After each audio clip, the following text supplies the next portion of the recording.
End of the line, kids. Today we're talking about the last of the 4 Fallout New Vegas DLCs. I know. Hard to believe I got through them all so quickly. Like the preceding entry, there's no equipment restrictions, though I would recommend leaving some spare room in your suitcase for souvenirs. The new items of this DLC are some of the more noteworthy across all of New Vegas's extra content. Time to walk a lonely road on the boulevard of bombed regimes.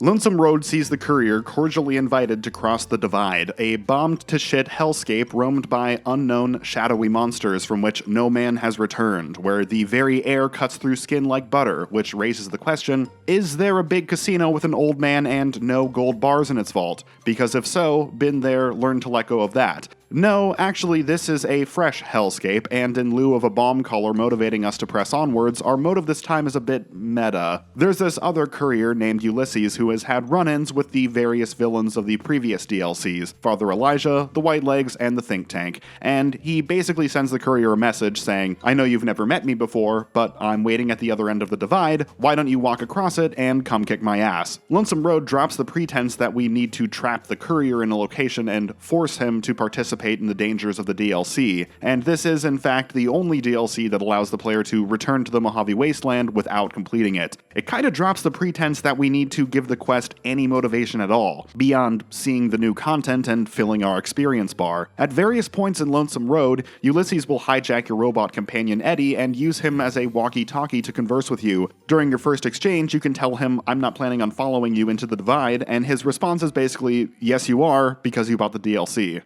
No courier would go to the Divide, but you will, and that's what sets us apart.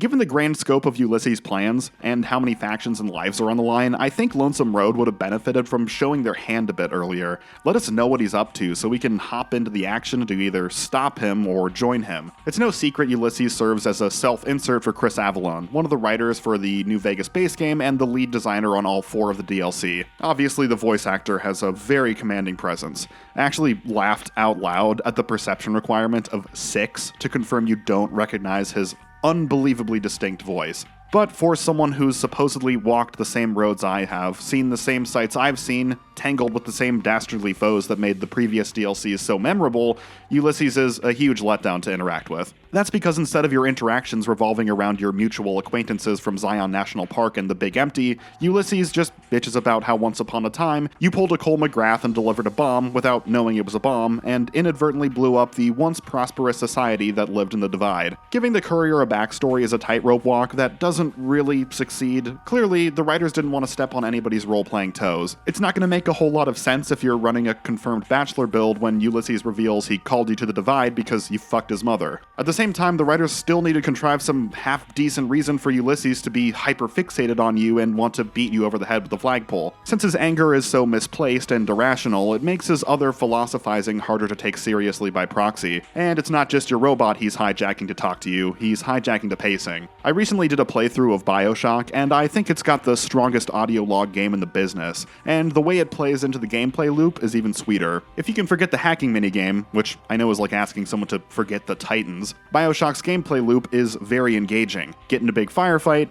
then you find an audio log, turn it on, and listen to it as you explore and loot on your way to the next firefight. There's nothing quite like listening to the sounds of the game, while listening to an audio log, while listening to an episode of TV that I have on in the background to just completely soothe my brain. I promise I'm done talking about BioShock now, but all this to say, why couldn't almost half of the dialogue in this game be converted into audio logs? And I don't mean like the 6 collectible audio tapes Ulysses left around that can unlock an alternate outcome in the final confrontation. Those are great already, just keep them as is. What I mean is just have Eddie play the dialogue while I'm walking around and don't do the whole freeze time conversation mechanic thing at all. Because why bother doing it in the first place? Ulysses forgot the first rule of improv. He always says no and stonewalls the player up until the final showdown. This is Chris Avallone's self-insert character after all. What, you think he's gonna program in ideological counter-arguments the player can use against him? Nah man, Ulysses is too cool and too objectively right for that.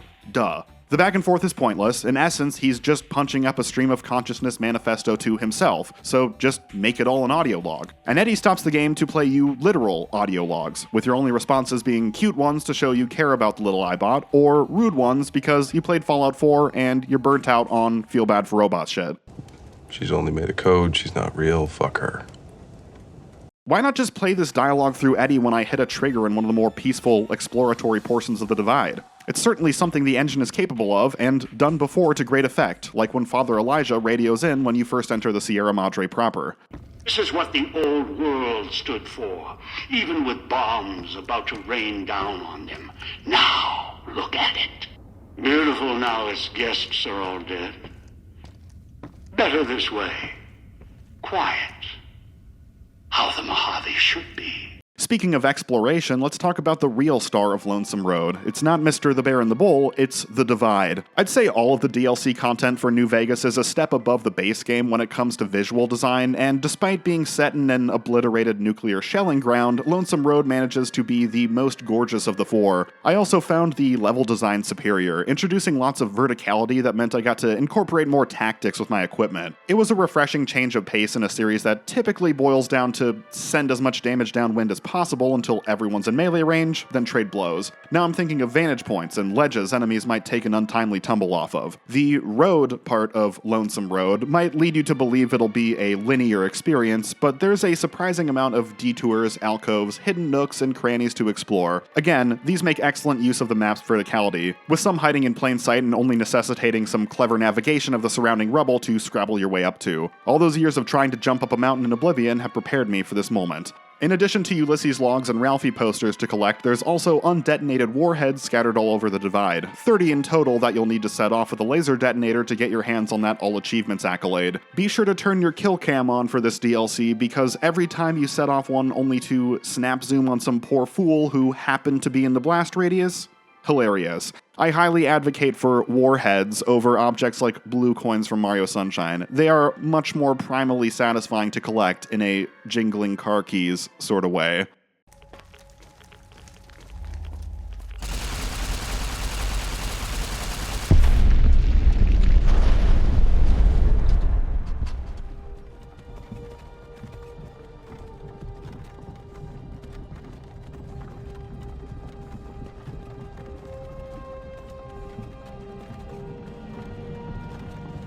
I did mention the game gives you the option to back out of the Divide at any time, a feature I wish was cut, along with a few others. Dead Money removed a few of Fallout New Vegas' base game functions in aid of its survival horror atmosphere, and I believe Lonesome Road's endgame gauntlet would have benefited from similar alterations. Unlike Dead Money, beds are scattered about the Divide and can be slept on at any time, offering full restores to all. This brutal land, where harsh wind whips so fierce the marked men have come to live flayed of their own skin. And Courier, wake up. Are you napping in the flaying air? Are you taking a nap during my speech again? No changes to fast travel either. The map is your oyster. That's a double-edged sword. I'd be lying if I said it wasn't massively appreciated when I'm on the achievement hunt looking for that last sneaky warhead. At the same time, at one point in the story, you detonate a nuke over Hopeville, race through a bunker, and narrowly escape a collapsing lift as fire and debris rain down on you. You emerge into the sunlight and know the road behind you is too battered and broken to ever return through. Oh wait, I missed a Ralphie poster. Pop open the menu, teleport back to the start at zero consequence, then teleport right back to where you were. I found the atmosphere astoundingly engaging, and with each step deeper into the Divide, I felt one step further from safety, but also one step closer to salvation. But then you realize the comfort of your lucky 38 suite is a couple clicks away, and all the tension is deflated. I want to walk the Divide, not warp through it. One of the major incentives for exploring the new locales is the new equipment. Every firearm skill gets a new, ridiculously oversized weapon to enjoy, with the rocket launcher machine gun red glare being the obvious highlight. When you consider Fallout's infamous exploding bodies mechanic, the comical rate of fire, huge splash damage, plus the ragdoll of it all, I'm hard-pressed to think of a video game weapon I find more amusing to use.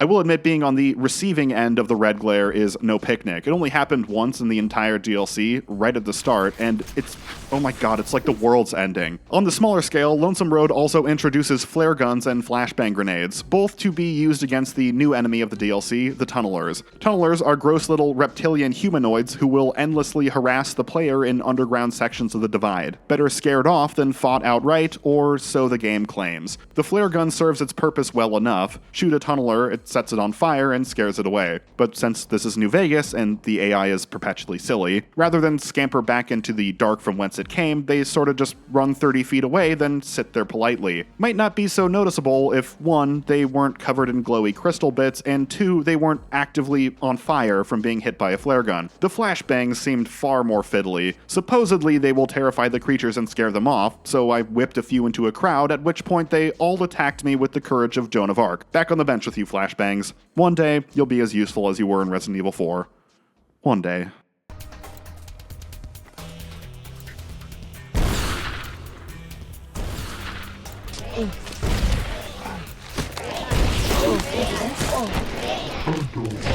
So the main problem with Ulysses isn't his character. When you get to the meat and potatoes of his backstory, he's a pretty fascinating figure, raised in a tribe that was conquered and absorbed by the Legion, becoming a powerful but not particularly trustworthy underling of Caesar, who would inspire the Whitelegs but ultimately saw their attempts at reigniting his vanished culture as nothing more than sad parody. That's all brilliant. The tragedy is that the juicy backstory is all shoved far in the background in Lonesome Road, and you really have to dig through the DLC to find any of it. Meanwhile, minute after minute, diatribes about the NCR being unable to let go of the past are dumped into the player's screaming face. Okay, here's the thing.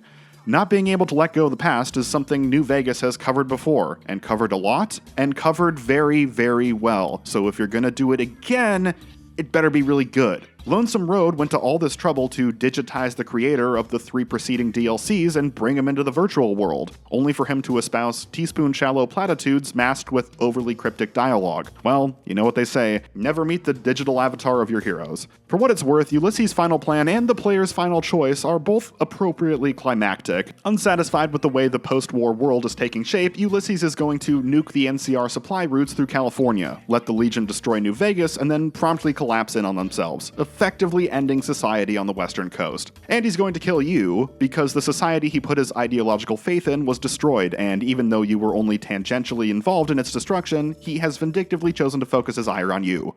Hey, get out of here, Andrew Ryan. I said I was done talking about BioShock. But that's really the final piece missing from Ulysses, isn't it? What was so awesome about the Divide before the courier accidentally blew it up that warrants this apocalyptic crusade? We're sent on this quest to pick up pieces of Ulysses' past, pieces of our own past, pieces of Eddie's past, but the Divide remains one big blank. For being such an ideological guy, the nation Ulysses is championing is pretty ideologically ambiguous. The game is more concerned with making me weepy-eyed over the floating tin can than the death of thousands that I'm supposedly culpable for. Not defining the society of the Divide before its destruction, not exploring its citizens and the tragedy of its sudden annihilation outside of the narrow view of Ulysses' own trauma, is a missed opportunity. It's a fun location to explore, it's a fantastic playground for explosive battles, it's gorgeous, but it does not come across as a lived-in world. You're given the option to speech check Ulysses down, naturally, but there's also the exploration-related options that allow you to confront him with his own history. If you choose to battle him, he's as tough an opponent as they can plausibly make a human, able to tank warheads detonating adjacent to him like it's nothing, because he's an original character, do not steal, but he's still a pushover. The real fun comes from talking him down and teaming up with him to confront the final wave of marked men descending on the silo. If we cannot prevent what comes, then let us make our stand here. 2 couriers together at the Divide. It's a pretty awesome moment, even though I think Ulysses is a total tryhard, so if you think he's a badass, I can't imagine how cool fighting alongside him feels. Also, how do you think he felt watching me smoke the marked men with my rhino? He was probably like, oh shit. Thank God you talked me out of fighting you a moment ago. When the dust settles, all that's left to do is decide the fate of the nukes. For a series about a nuclear apocalypse, Fallout is actually relatively reserved with its usage of full-scale nuclear bombs, so it feels like a big moment. Giving Ulysses the big speech to talk him out of nuking California, and then walking over to the terminal and nuking California right in front of him, it's one of the classic gags. If you've had it up to here with the Legion, you can redirect the missiles to their territory, and then it's boom boom, shake shake the cast room. or you can have an Enola Gay old time and nuke both territories. Probably the smartest option if this is the last thing you're doing in a playthrough anyways, since it allows access to endgame combat zones at ground zero of both missile strikes that would be otherwise unavailable. There's rare loot, unique weapons, and a couple of bonus bosses to be found amidst the radiation. If you've still got things left to do in your playthrough, you can preserve your reputation with the two main factions by sacrificing Eddie to abort the missile strike. Wait a second, preserve my reputation? How the hell did they know I was behind the nukes? Ulysses and I were the only two people who walked out of that chamber alive. What, did he tattle? Maybe that's the real moral of the story. Whenever a nuke goes off anywhere, someone is always going to find a reason to blame the courier for it. Whoa! Oh, that's it! I'm done. I'm going away. So that's Lonesome Road. Since I had critiques in the past of Honest Hearts underutilizing its characters, you might guess that I consider Lonesome Road the worst of the four, but that's not the case. I enjoyed my time in the Divide quite a bit more than in Zion at the end of the day. While it's true I get next to nothing out of what can only laughingly be called the conversations in this DLC, the engaging level design, exciting new tools, challenging combat, and detailed exploration make up for it. It's just a shame that you'll probably have a more positive experience with this DLC if you decide to breeze through all the dialogue. Next time, I'll do just that, because monologuing never changes. Thanks for your patience on this one, guys. I'll catch you all with the Gunrunner's Arsenal review in, 2037.